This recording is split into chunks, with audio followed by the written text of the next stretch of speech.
Bonjour à tous. C'est toujours un plaisir de revenir parmi vous. J'ai pas trop l'habitude de dire ce qui se passe pour moi, donc juste en guise d'introduction et parce que ça va un petit peu servir le sujet. J'étais dans une église assez grande jusqu'à il y a un peu plus d'un an, et puis le Seigneur m'a dit de... Alors j'étais en formation pastorale et tout ça dans cette église, et le Seigneur m'a poussé à partir, sans me dire où il fallait aller. Et il m'a juste dit de ne pas rejoindre une assemblée. Et puis il y a un prophète français très, très connu qui me mentore, on va dire, dans le prophétique et qui me dit bouge pas, laisse venir et le Seigneur va créer des nouvelles relations et ça va enclencher des nouveaux projets. Et c'est exactement ce qui est en train de se passer. Et donc j'ai un groupe d'intercession avec qui on est en train de mettre en place des soirées miracles et guérisons avec l'association AIMG, qui est une association suisse qui œuvre pour l'évangélisation au travers, comme on peut lire dans les actes, de la démonstration de l'existence et de la puissance de Dieu et de l'amour de Dieu au travers du miraculeux, de la guérison miraculeuse. Donc c'est une première œuvre dans laquelle je m'embarque avec d'autres amis sur Montpellier. C'est un projet qui se fait en interéglise, donc il y a aussi en même temps cette joie et en même temps cette difficulté de travailler avec d'autres chrétiens, d'autres églises. C'est aussi une joie, je pense, pour le Seigneur de voir ces enfants qui travaillent ensemble en dehors des boîtes qu'on peut faire. Et puis, il m'a aussi permis de rencontrer très récemment des personnes qui ont à cœur de monter une assemblée. Et donc, j'ai rejoint une église de maison. Donc, je me retrouve, on est à peine une dizaine dans un petit groupe et on ne sait pas ce que Dieu veut en faire. En fait, je me sers de ça comme introduction parce que je vais aborder des sujets pas forcément drôles. Le premier, c'est l'orgueil, et le deuxième, c'est l'humilité. Donc, on n'a pas envie de s'entendre dire qu'on a le premier, on n'a pas envie d'être appelé à pratiquer le deuxième. Sauf que quand on lit la Bible, c'est toujours ça. Et en fait, j'étais donc en formation pour être reconnu ministère dans l'Église. Et un ami prophète qui maintenant est connu mondialement dans la francophonie me disait « Vas-y, il faut jouer des bras, il faut prendre la place, montre ce que Dieu t'a donné et que tu peux apporter à l'Église. » Et puis moi, ce n'est pas mon tempérament.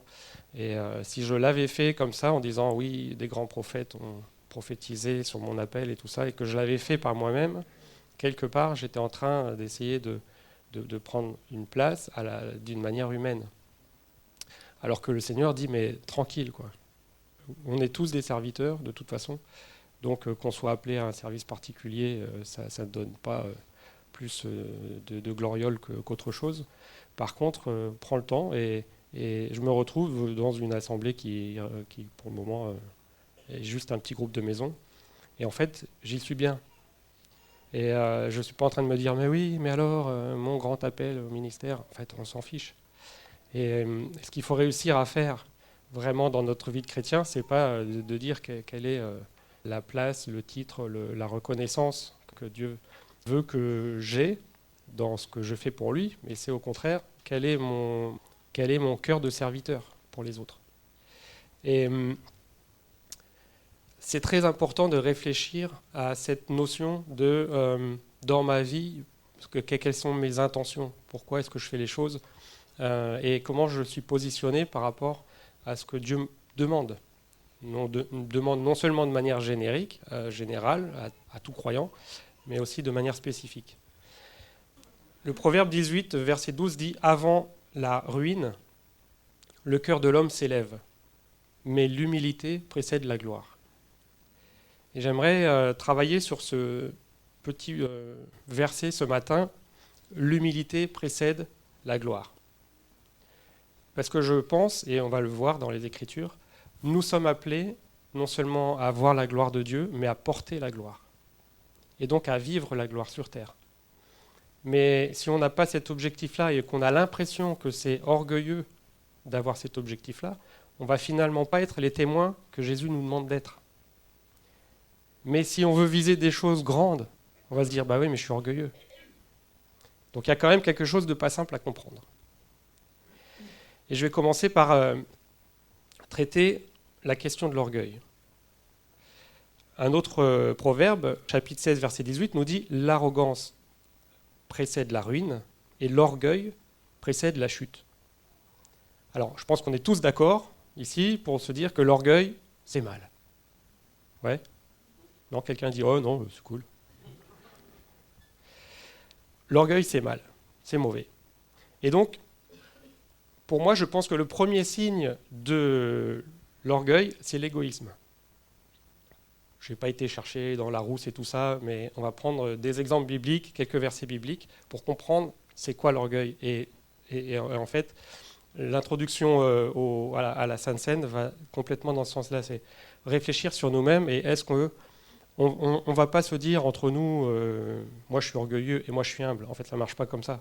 C'est qu'il y a des zones de nos vies où on a des comportements orgueilleux. Et des zones de nos vies où on a des comportements qui sont dans l'humilité. Et l'idée, c'est de se questionner et justement de se dire quelles sont les zones d'orgueil dans ma vie que je peux laisser là, ce matin en 2024, et que je ne récupère pas en 2025, et quelles sont les zones où je peux grandir dans l'humilité. Et on va voir que la Bible nous dit l'humilité précède la gloire. Donc l'objectif, c'est pas un objectif orgueilleux de dire je veux la gloire, donc je vais être humble, ça ne marche pas. Mais c'est de dire comment la Bible nous amène à vivre une humilité juste. On peut être orgueilleux en voulant faire du bien aux autres. On peut être orgueilleux en voulant aider les autres.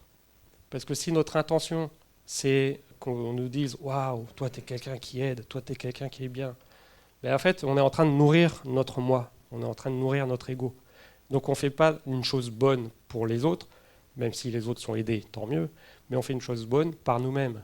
Si on veut sauver tout le monde pour qu'on puisse nous dire de nous, super, il sauve tout le monde, ben en fait, quelque part, c'est de l'orgueil. C'est pas de l'humilité. Oh, il donne beaucoup aux autres. Ben oui, mais si l'attente, c'est qu'on dise, waouh, il est généreux, ben en fait, l'intention, le cœur est pas bon. Même si les actes paraissent bons de l'extérieur, le cœur est mauvais. Et qu'est-ce que Dieu veut faire tout le temps? C'est de travailler notre cœur. Bon, je n'ai pas pris beaucoup d'exemples bibliques, mais on peut en prendre beaucoup.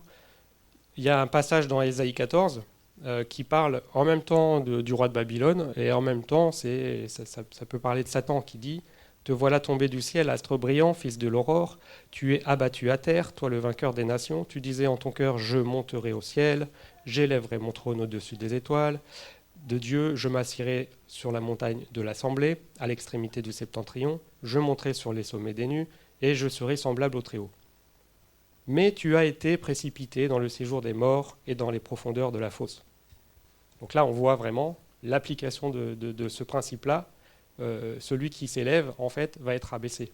Celui qui est orgueilleux va subir la ruine.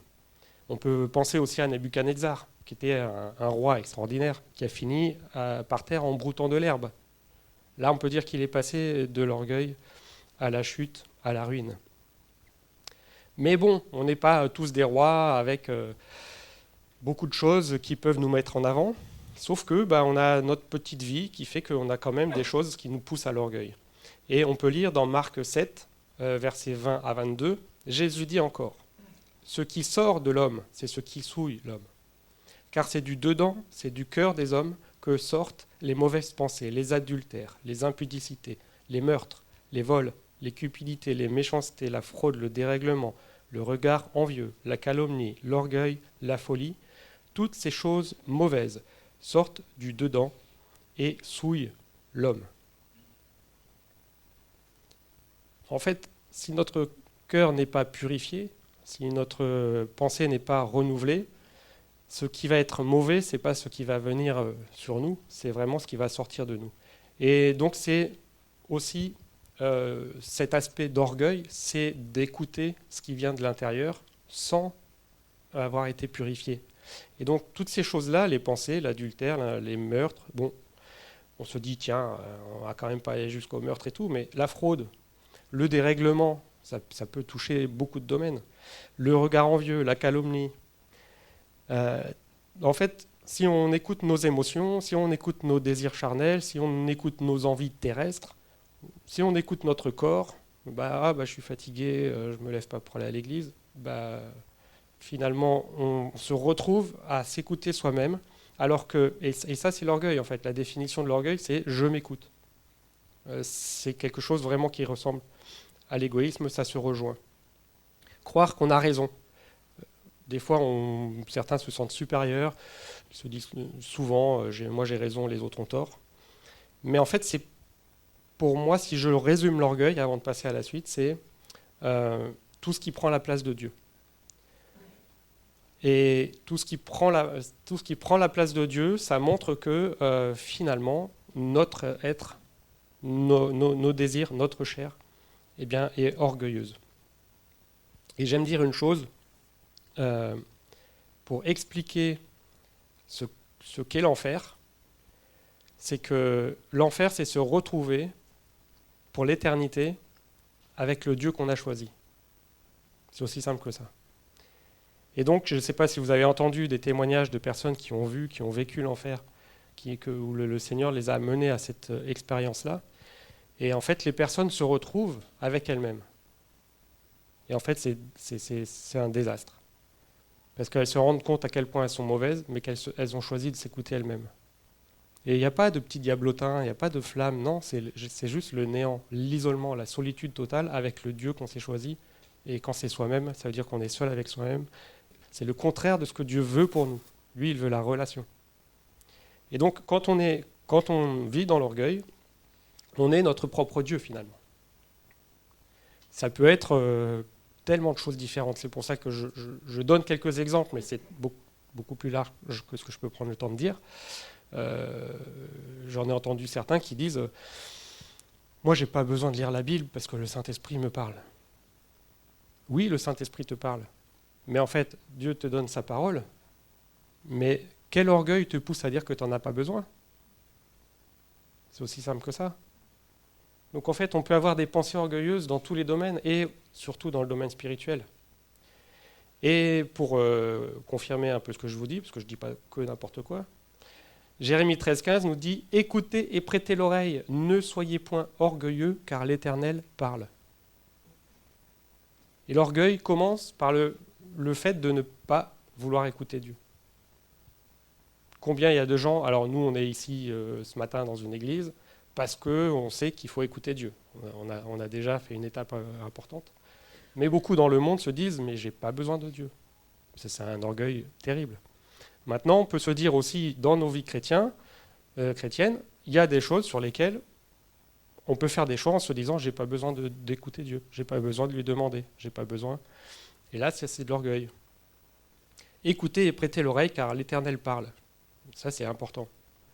Et la deuxième chose qui est plus grave, c'est d'avoir écouté Dieu, et donc on connaît sa volonté, et on choisit de ne pas la faire. Et ça, de partout, hein, on a les règles de vie que Dieu nous a données, et il y en a beaucoup qu'on peut avoir la tendance à... on passe outre, on s'écoute soi-même. Néhémie 9, au verset 16, dit « Nos pères se livrèrent à l'orgueil et raidirent leurs coups. Ils n'écoutèrent point tes commandements. » Donc, cet orgueil qui dit « mais je connais bien ce que Dieu veut et je ne veux pas le faire », c'est quelque chose qui, la Bible le dit, est encore plus grave que le fait de ne pas connaître finalement. Parce que celui qui ne connaît pas, il va faire des choix qui sont peut-être mauvais, mais il n'est pas dans la rébellion. Parce que quand on sait et qu'on fait le contraire de ce qu'il faut, ou alors qu'on connaît les lois de l'Éternel et qu'on ne les respecte pas, c'est la rébellion, et ça c'est le péché primordial de Satan. Donc il faut éviter de tomber dedans. 2 Pierre 2, les versets 19 à 22, ça nous dit « Chacun est esclave de ce qui a triomphé de lui. » Je trouve ça incroyable. C'est court et on a tout compris au problème de l'humanité finalement. Ce qui triomphe de moi, c'est ce qui me rend esclave. En effet, si après s'être retiré des souillures du monde par la connaissance du Seigneur et Sauveur Jésus-Christ, ils s'y engagent de nouveau et sont vaincus, leur dernière condition est pire que la première. Car mieux valait pour eux n'avoir pas connu la voie de la justice que de se détourner, après l'avoir connu, du saint commandement qui leur avait été donné. il leur est arrivé ce que dit un proverbe vrai. Le chien est retourné à ce qu'il a vomi. La truie lavée s'est vautrée dans le bourbier. Alors si nous, chrétiens, on garde l'orgueil, on est pire que des non-chrétiens. C'est ce que Pierre est en train de nous dire. Parce qu'on connaît la vérité et qu'on choisit de ne pas la suivre. Alors, je ne vais pas citer tous les versets parce qu'il y en a vraiment beaucoup, mais comme on a déjà lu, Dieu résiste aux orgueilleux. Quand on est dans cette situation-là de dire « je ne veux pas écouter Dieu » ou « j'écoute Dieu et je ne veux pas lui obéir », on est dans une situation où Dieu ne peut pas nous laisser nous élever, mais il va abaisser les orgueilleux, comme il dit en 2 Samuel 22, ou d'autres versets encore dans Ésaïe 2, « L'homme orgueilleux sera humilié, le hautain sera abaissé ». Et dans Psaume 31, verset 23, « Aimez l'Éternel, vous qui avez de la piété. L'Éternel garde les fidèles, et il punit sévèrement les orgueilleux. » Donc vraiment, on est face à un choix, et on connaît la fin de l'histoire en fait.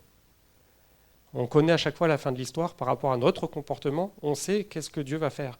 Et Dieu ne va pas rabaisser l'orgueilleux par méchanceté, mais c'est parce que celui qui s'élève de par lui-même, finalement, a besoin de comprendre quelle est sa vraie identité et qu'il n'est pas supérieur à Dieu, il n'est pas supérieur aux autres hommes. Alors, la deuxième partie de mon message concerne l'humilité. Et il ne faut pas avoir une mauvaise vision de ce que c'est l'humilité. L'humilité n'est pas l'humiliation. Parce qu'on peut avoir tendance à s'auto-flageller ou tendance à dire, voilà, si je vis dans la pauvreté, le dénuement, ça va montrer à quel point, je ne sais pas, j'aime Dieu parce que voilà, je mets les choses spirituelles en avant, etc. Enfin, en fait, ça n'a rien à voir avec le fait d'avoir de l'argent ou pas d'argent, d'être connu ou de ne pas être connu. C'est encore une fois une question de cœur. Proverbe 22, je reviens encore, il y a quand même pas mal de proverbes sur le sujet.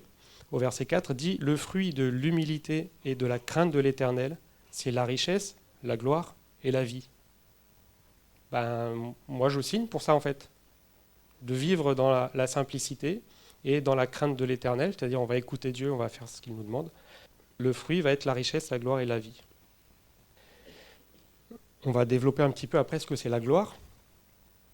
Mais par rapport à l'humilité, il y a encore quelques versets dans le Nouveau Testament. Philippiens 2,3 nous dit « Ne faites rien par esprit de parti ou par vaine gloire, mais que l'humilité vous fasse regarder les autres comme étant au-dessus de vous-même. » Donc là, on sait déjà quel positionnement on prend par rapport aux autres. C'est assez clair et puis c'est, je pense, suffisamment connu de tous pour ne pas trop perdre de temps sur ce verset-là. Et Pierre donne quelques indications supplémentaires dans 1 Pierre 5. « De même, vous qui êtes jeunes, soyez soumis aux anciens. Et tous, dans vos rapports mutuels, revêtez-vous d'humilité. » Et c'est répété à nouveau, « Car Dieu résiste aux orgueilleux, mais il fait grâce aux humbles. » Alors, quelques exemples bibliques. On a évidemment David, qui n'a pas cherché à prendre la place. Il a été oint roi, et il a mis des années et des années avant de devenir roi. Et il n'a pas voulu toucher à Saül qui était le roi, et il a été persécuté par Saül. Il aurait pu réclamer sa position, il aurait pu chasser Saül militairement, humainement, pour prendre la place, et il a eu l'humilité d'attendre le temps. Et souvent, l'humilité est quand même en lien avec la patience. Le fait de dire, Dieu peut avoir appelé à quelque chose, il peut avoir donné des paroles prophétiques, des choses qui vont pouvoir nous arriver à nous, à notre assemblée, à notre pays. Mais l'humilité, un signe de l'humilité, c'est la patience en attendant l'accomplissement des promesses de Dieu. Et évidemment, notre meilleur exemple est Jésus. Et en Philippiens 2:8, on lit « Il s'est humilié lui-même, se rendant obéissant jusqu'à la mort, et même jusqu'à la mort de la croix. » Et donc, ce verset nous montre que l'humilité que Jésus a présentée, c'est le fait d'être obéissant, tellement obéissant qu'il ne veut même pas retenir sa propre vie, en fait. Tellement humble qu'il dit « Mais ma vie n'a pas d'importance par rapport au projet de Dieu. » Et quand les disciples de Jésus vont vraiment vivre cette dimension-là, je pense que là, comme la Bible nous le dit et comme on va le voir, on va pouvoir grandir dans la réalité de la gloire de Dieu. L'humilité, ce n'est pas la passivité. Des fois on dit, moi je fais rien, je suis tranquille, je suis humble. Dieu ne nous demande pas de ne rien faire. Et quand on voit Jésus, il était très actif. Il n'a pas arrêté de parcourir les villages, de témoigner, d'enseigner. Donc ce n'est pas la passivité. Ce n'est pas non plus de voir petit. Ce n'est pas parce qu'on a des petits projets qu'on est humble. On peut avoir des grands projets et finalement les faire avec beaucoup d'humilité. Ce n'est pas non plus manquer d'ambition. Ça se rejoint, mais le fait d'être ambitieux... Moi, je suis ambitieux pour le royaume de Dieu, vous voyez.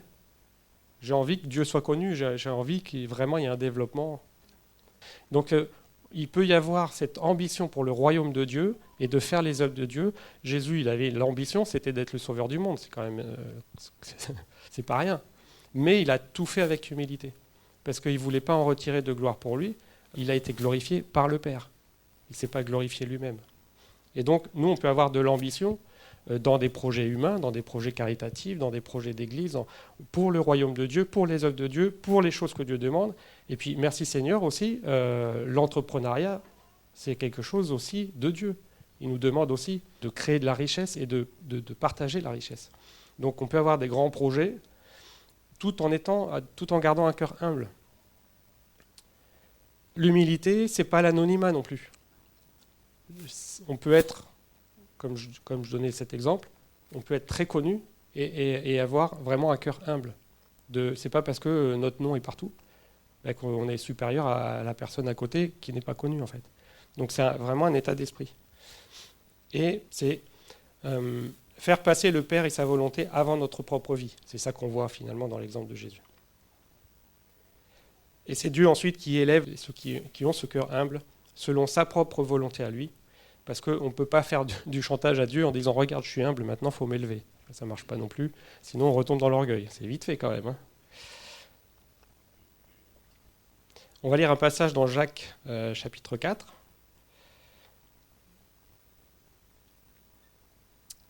Les versets 4 à 10. Alors, ça m'est arrivé qu'on me reproche d'être un peu dur dans des prédications en disant les choses un peu... Mais bon, là je lis le texte biblique. Adultères que vous êtes, ne savez-vous pas que l'amour du monde est inimitié contre Dieu ? Celui donc qui veut être ami du monde se rend ennemi de Dieu. Croyez-vous que l'Écriture parle en vain ? C'est avec jalousie que Dieu chérit l'Esprit qu'il a fait habiter en nous. Il accorde au contraire une grâce plus excellente. C'est pourquoi l'Écriture dit « Dieu résiste aux orgueilleux et il fait grâce aux humbles ». C'est quand même répété un bon nombre de fois. Hein. Verset 7. « Soumettez-vous donc à Dieu et résistez au diable et il fuira loin de vous. » Alors ce verset, on le connaît, mais finalement, le verset d'avant relie à l'orgueil. Et donc c'est quand même quelque chose d'important à creuser, parce que Dieu résiste aux orgueilleux et après on nous demande de nous soumettre à Dieu. Et cette humilité de se soumettre à Dieu, ça fait quoi ? C'est que la suite du verset, c'est que on résiste au diable. Et que finalement, l'orgueil est quelque chose qui vient du diable, qui est en nous, dans notre chair, mais qui est attisé par le diable. Et quand on arrive à rester dans l'humilité, qu'est-ce qu'il fait, le diable ? Il fuit. Parce qu'il dit, mais je ne peux pas l'atteindre. En fait, je ne peux pas lui donner une carotte. Je ne peux pas lui dire, tiens, je vais te donner d'être connu, d'être riche, d'être ceci, cela. Ce qu'on fait, non. Moi, je vais prendre ce que Dieu me donne. Approchez-vous de Dieu et il s'approchera de vous. Et ensuite, il dit, nettoyez vos mains, pécheurs, purifiez vos cœurs, hommes irrésolus, sentez votre misère, quand même, de loin. Soyez dans le deuil et dans les larmes, et que votre rire se change en deuil et votre joie en tristesse. Ah, mince. Moi, je croyais que vivre avec Dieu, c'était justement quand je suis triste, il me donne la joie. Quand j'ai des difficultés, il m'aide. Et là, il dit que votre rire se change en deuil. C'est pas simple. Et verset 10, humiliez-vous devant le Seigneur et il vous élèvera. On a bouclé la boucle. Il y a vraiment cette histoire de venir transformer nos cœurs, purifier nos vies, sortir du péché et de rester dans la soumission à Dieu. Et tout ça fait que... Alors, pourquoi il est parlé de deuil et de tristesse et de larmes? C'est parce que, en effet, ça peut nous coûter d'abandonner les choses du monde, ça peut nous coûter d'abandonner nos zones d'orgueil, ça peut nous coûter de passer dans l'obéissance à Dieu, ça peut nous coûter d'abandonner des choses qu'on avait et on pouvait être connu et puis on se retrouve à avoir cette impression d'être rétrogradé. Je parlais avec un ami récemment, quelqu'un de la famille, et en fait, son patron, avant, était directeur d'une très très grosse usine. Il gérait des centaines de personnes, des millions et des millions d'euros. Et cette personne est revenue en France et finalement, elle s'est mise à gérer une maison d'édition chrétienne. Et donc du truc énorme qu'il gérait avec tout ce que ça pouvait apporter comme bénéfice, et de revenir en termes de salaire, de notoriété, de tout ça, quelque chose d'extrêmement humble, mais finalement, ça montre un cœur qui est prêt simplement à servir, et pas à chercher à dire « oui, mais moi j'étais là, et pourquoi je serai là ?» Donc c'est des exemples concrets, de dire ben, « je suis ce que le Seigneur me dit de faire », et des fois, je vais être un peu à la lumière, puis des fois, je vais être un peu dans l'ombre. Ce qui compte, c'est que on témoigne de Jésus.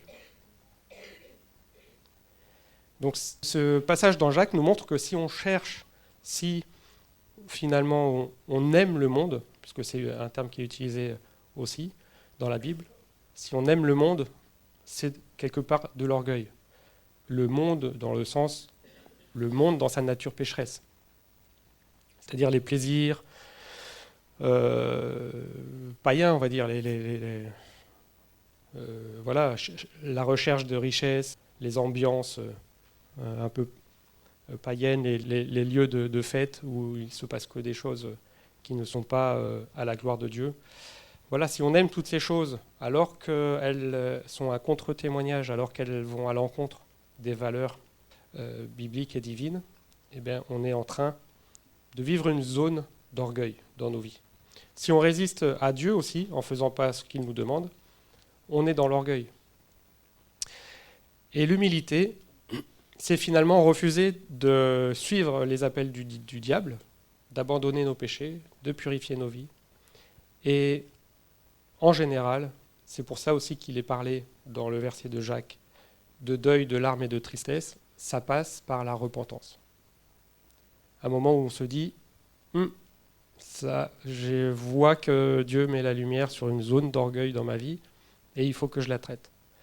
Et donc ça se fait souvent à genoux pour dire Seigneur, pardonne-moi, pardonne ma zone d'orgueil, pardonne ce qu'elle m'a fait faire, ce qu'elle m'a fait dire, et de renoncer à ses comportements ou à ses pensées ou tout ce que ça peut faire, provoquer en nous. De renoncer en acceptant de suivre pleinement Jésus avec humilité. Et c'est là, quand on est à genoux devant Dieu, qu'il va nous dire ton cœur est prêt. Ton cœur est prêt pour que tu puisses rentrer dans des choses qui vont être glorieuses. Parce que si tu rentres dans des choses glorieuses sans être prêt, tu vas te casser en fait.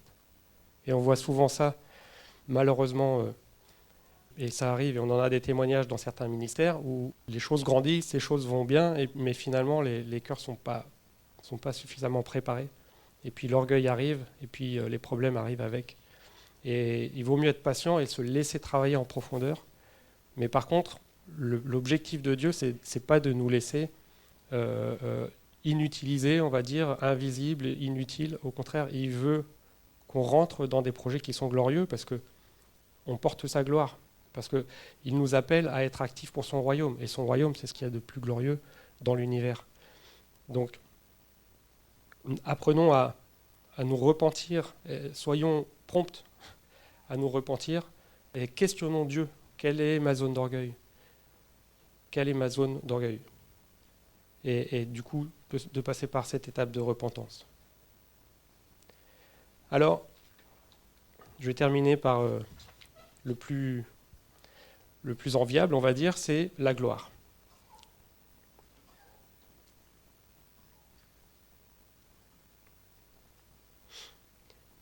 Jacques 10, qu'on a lu tout à l'heure, nous dit « Il vous élèvera ». Qu'est-ce que ça veut dire ? Être élevé par Dieu. Qu'est-ce que c'est cette gloire de Dieu ? On pourrait faire des tas d'études bibliques pour creuser le sujet. J'ai juste pris quelques points. En Exode 33, on voit Moïse qui parle avec Dieu et qui dit « Fais-moi voir ta gloire ». Et qu'est-ce que fait Dieu ? L'Éternel répondit « Je ferai passer devant toi toute ma bonté ». Moïse il dit « Fais-moi voir ta gloire ». Dieu dit « Ok, je te montrerai ma bonté ». Et là déjà, on se rend compte que notre perception de ce que c'est la gloire, elle peut être faussée. Et la deuxième chose que Dieu répond à Moïse, c'est « Je proclamerai devant toi le nom de l'Éternel ». Donc on a une impression que la gloire, c'est des palais, ça brille,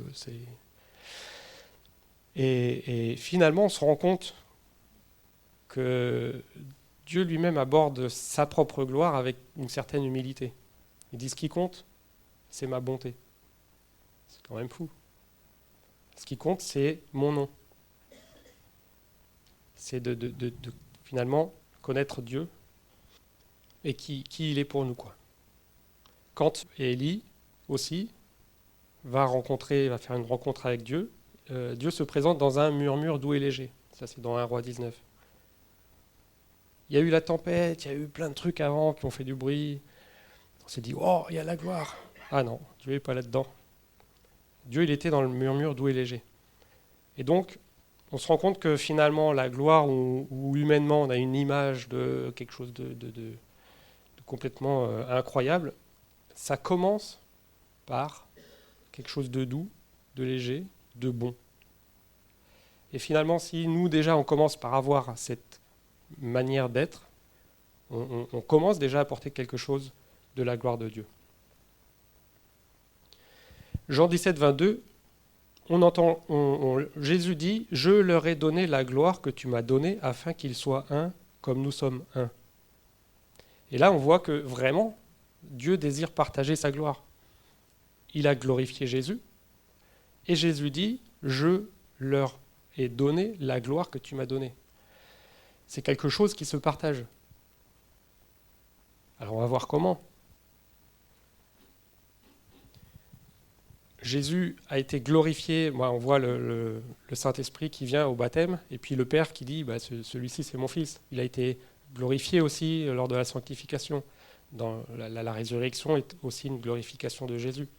On parle de l'aspect terrestre. Après la glorification céleste, c'est encore plus incroyable.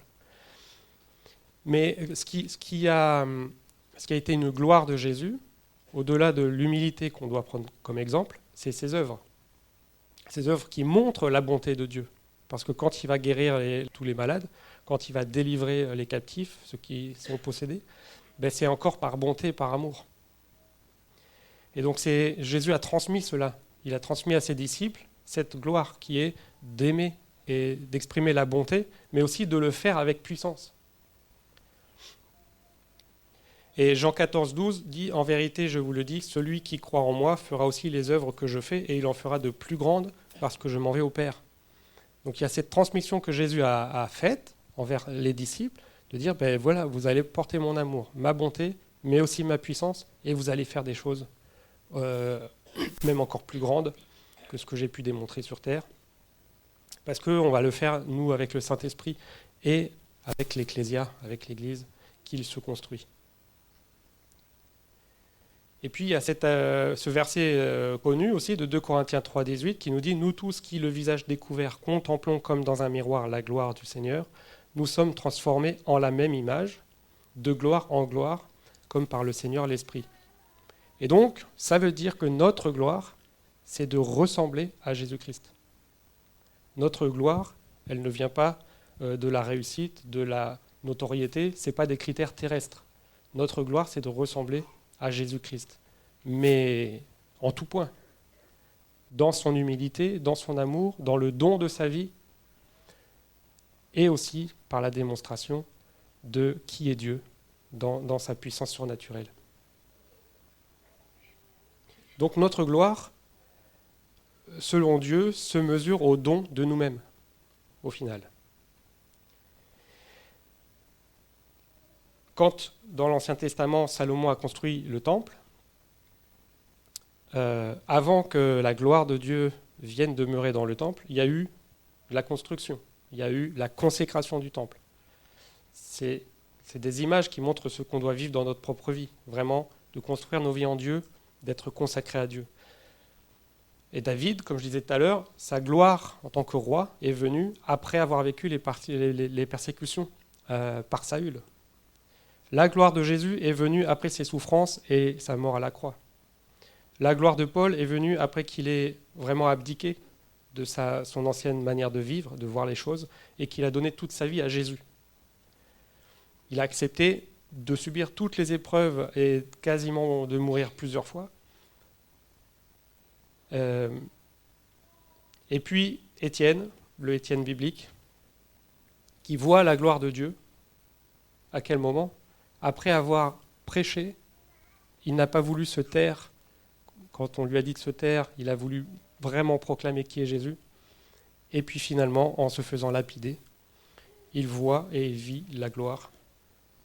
Donc on peut, je pense, en tirer la conclusion que on peut difficilement représenter, nous, maintenant, la gloire de Dieu en restant dans le confort. C'est à minima.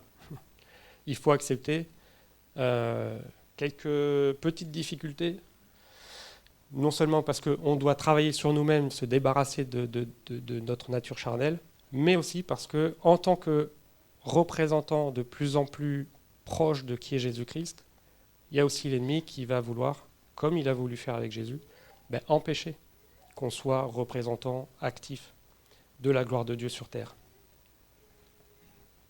Et Paul nous dit en Philippiens 3,8, en parlant de toutes les choses qu'il avait avant sa conversion finalement, je regarde toutes choses comme une perte à cause de l'excellence de la connaissance de Jésus-Christ, mon Seigneur, pour lequel j'ai renoncé à tout. Je les regarde comme de la boue afin de gagner Christ. Là, il y a cette humilité de Paul, qui était quand même quelqu'un de bien placé, avec beaucoup de connaissances, et qui pouvait avoir vraiment un bel avenir dans ce qu'il vivait. Et il a abandonné tout ça pour suivre Jésus.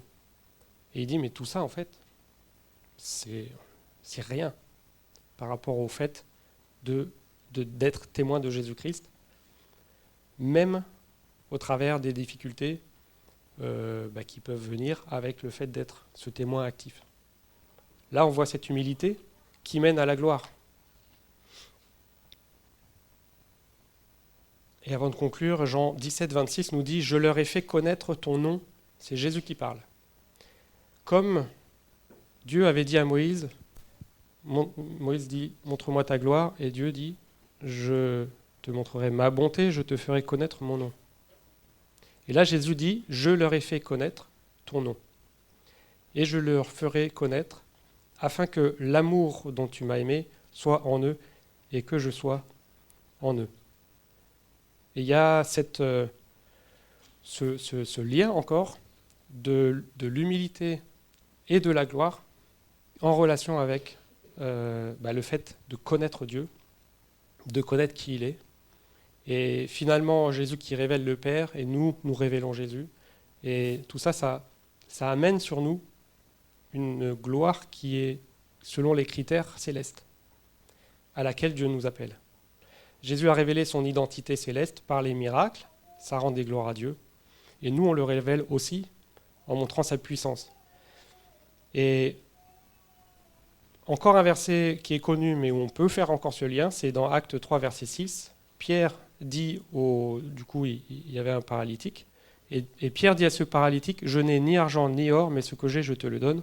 Au nom de Jésus-Christ de Nazareth, lève-toi et marche. » Et là, il ne dit pas, « Ouais, alors attends, moi j'ai un pouvoir spécial et je vais faire un truc pour toi. » Il dit, « Moi, je suis rien, j'ai rien. Par contre, Jésus-Christ peut faire quelque chose pour toi. » Et la gloire vient. Ce paralytique guérit miraculeusement, instantanément, et il témoigne de ce que Jésus a fait pour lui.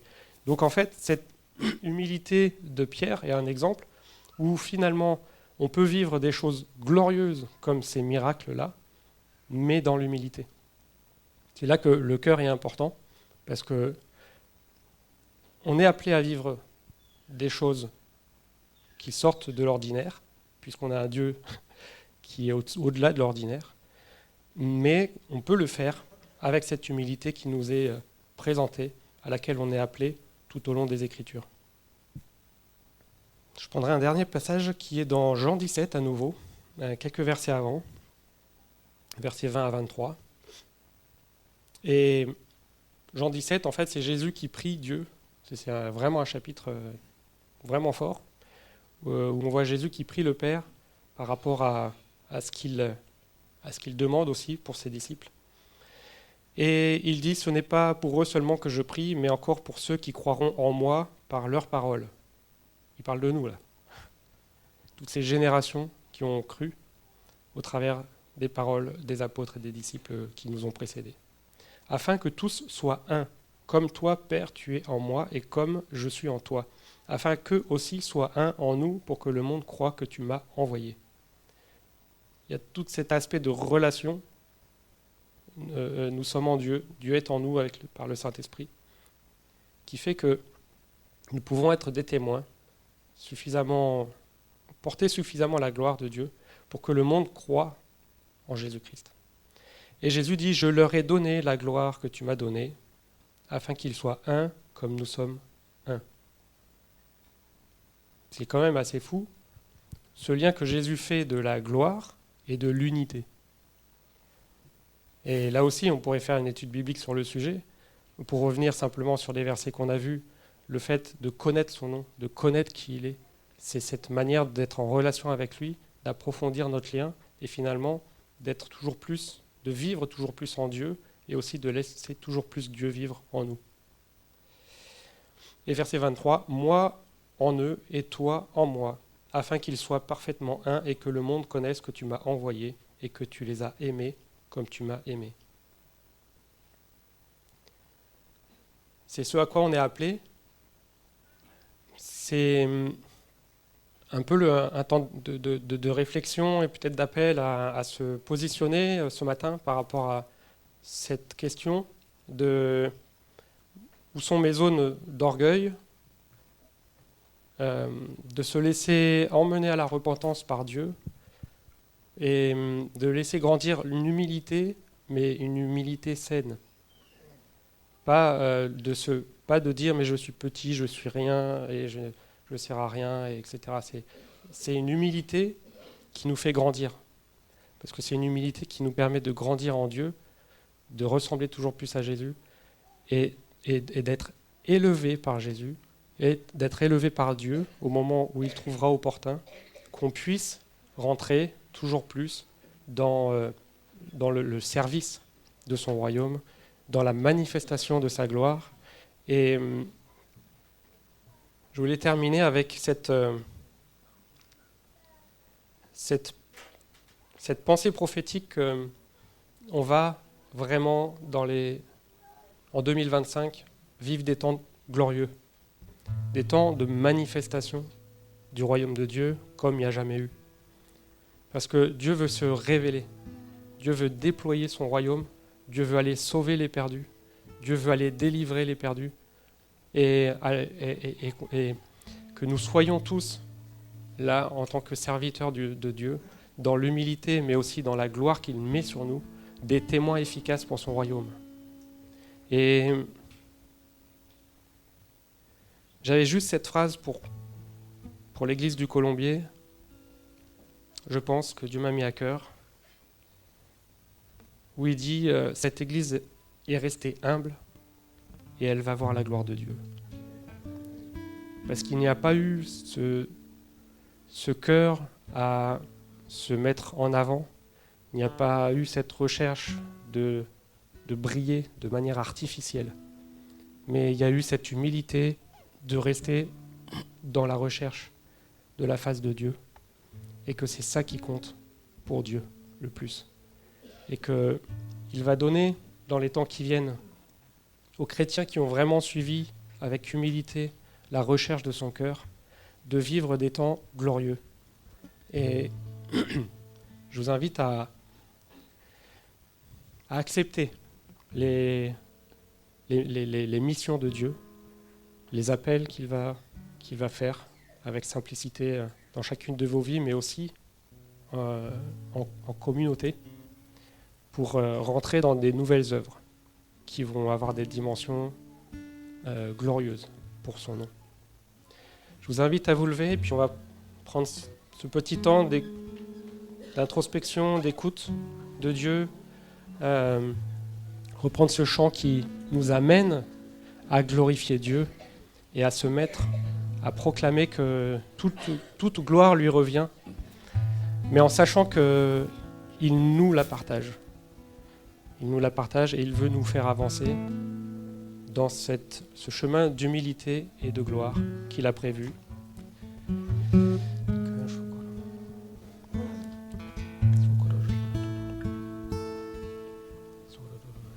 Seigneur, merci.